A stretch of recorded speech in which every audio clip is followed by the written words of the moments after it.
Chapter 2, of the State of Nature. Sect. 4. To understand political power right and derive it from its original, we must consider what state all men are naturally in, and that is, a state of perfect freedom to order their actions and dispose of their possessions and persons, as they think fit, within the bounds of the law of nature, without asking leave or depending upon the will of any other man. A state also of equality, wherein all the power and jurisdiction is reciprocal, no one having more than another. There being nothing more evident than that creatures of the same species and rank, promiscuously born to all the same advantages of nature, and the use of the same faculties, should also be equal one amongst another without subordination or subjection, unless the lord and master of them all should, by any manifest declaration of his will, set one above another, and confer on him, by an evident and clear appointment, an undoubted right to dominion and sovereignty. Sect. 5.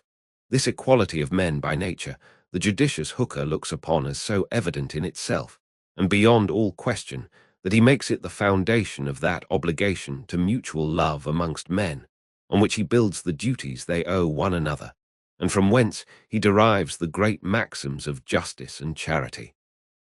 His words are, "The like natural inducement hath brought men to know that it is no less their duty to love others than themselves. For seeing those things which are equal must needs all have one measure. If I cannot but wish to receive good, even as much at every man's hands, as any man can wish unto his own soul, how should I look to have any part of my desire herein satisfied, unless myself be careful to satisfy the like desire, which is undoubtedly in other men, being of one and the same nature? To have anything offered them repugnant to this desire must needs in all respects grieve them as much as me, so that if I do harm, I must look to suffer, there being no reason that others should show greater measure of love to me than they have by me showed unto them. My desire, therefore, to be loved of my equals in nature as much as possible may be, imposeth upon me a natural duty of bearing to them ward fully the like affection.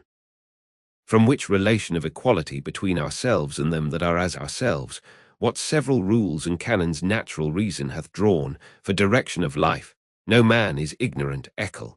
Pol. Lib. 1. Sect. 6. But though this be a state of liberty, yet it is not a state of license. Though man in that state have an uncontrollable liberty to dispose of his person or possessions, yet he has not liberty to destroy himself, or so much as any creature in his possession, but where some nobler use than its bare preservation calls for it. The state of nature has a law of nature to govern it, which obliges everyone. And reason, which is that law, teaches all mankind, who will but consult it, that being all equal and independent, no one ought to harm another in his life, health, liberty, or possessions. For men being all the workmanship of one omnipotent and infinitely wise Maker, all the servants of one sovereign Master, sent into the world by his order and about his business.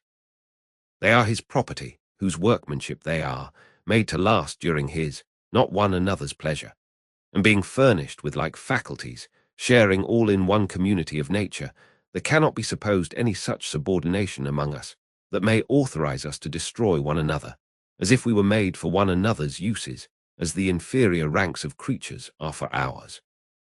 Every one, as he is bound to preserve himself, and not to quit his station wilfully, so by the like reason, when his own preservation comes not in competition, ought he, as much as he can, to preserve the rest of mankind, and may not, unless it be to do justice on an offender, take away or impair the life, or what tends to the preservation of the life, the liberty, health, limb, or goods of another.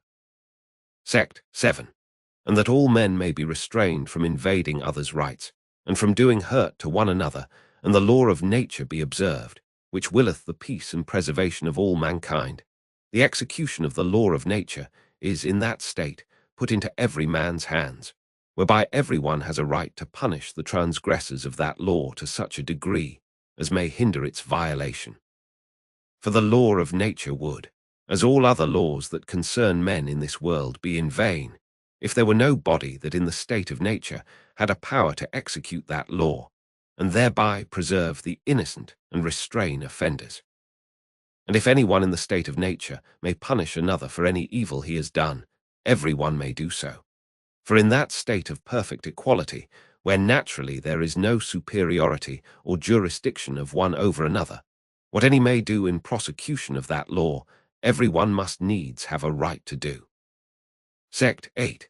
And thus, in the state of nature, one man comes by a power over another, but yet no absolute or arbitrary power to use a criminal when he has got him in his hands, according to the passionate heats or boundless extravagancy of his own will, but only to retribute to him, so far as calm reason and conscience dictate, what is proportionate to his transgression, which is so much as may serve for reparation and restraint. For these two are the only reasons why one man may lawfully do harm to another, which is that we call punishment.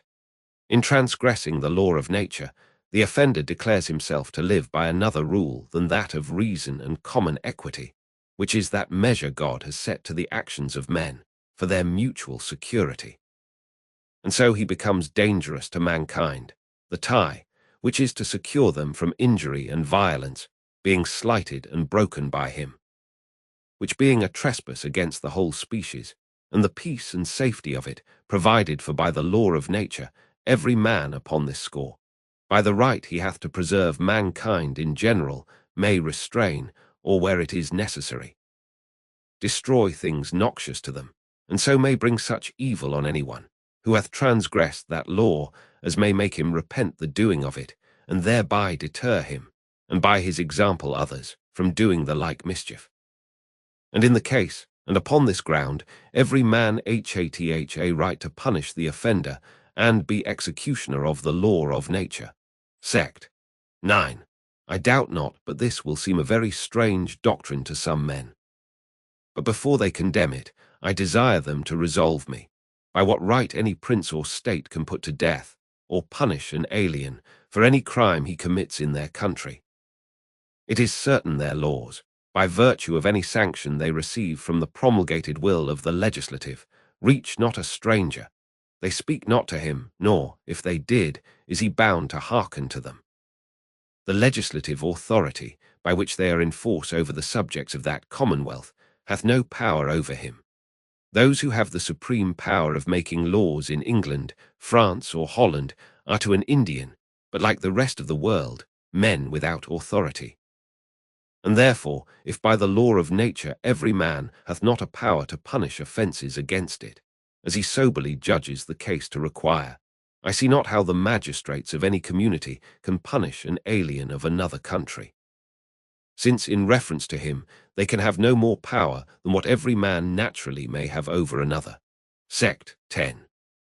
Besides the crime which consists in violating the law and varying from the right rule of reason, whereby a man so far becomes degenerate and declares himself to quit the principles of human nature and to be a noxious creature, there is commonly injury done to some person or other, and some other man receives damage by his transgression. In which case he who hath received any damage has, besides the right of punishment common to him with other men, a particular right to seek reparation from him that has done it. And any other person, who finds it just, may also join with him that is injured, and assist him in recovering from the offender so much as may make satisfaction for the harm he has suffered. Sect 11. From these two distinct rights, the one of punishing the crime for restraint, and preventing the like offence, which right of punishing is in every body, the other of taking reparation, which belongs only to the injured party, comes it to pass that the magistrate, who by being magistrate hath the common right of punishing put into his hands, can often, where the public good demands not the execution of the law, remit the punishment of criminal offences by his own authority, but yet cannot remit the satisfaction due to any private man for the damage he has received.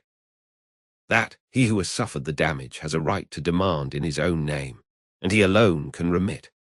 The damnified person has this power of appropriating to himself the goods or service of the offender, by right of self-preservation, as every man has a power to punish the crime, to prevent its being committed again, by the right he has of preserving all mankind, and doing all reasonable things he can in order to that end.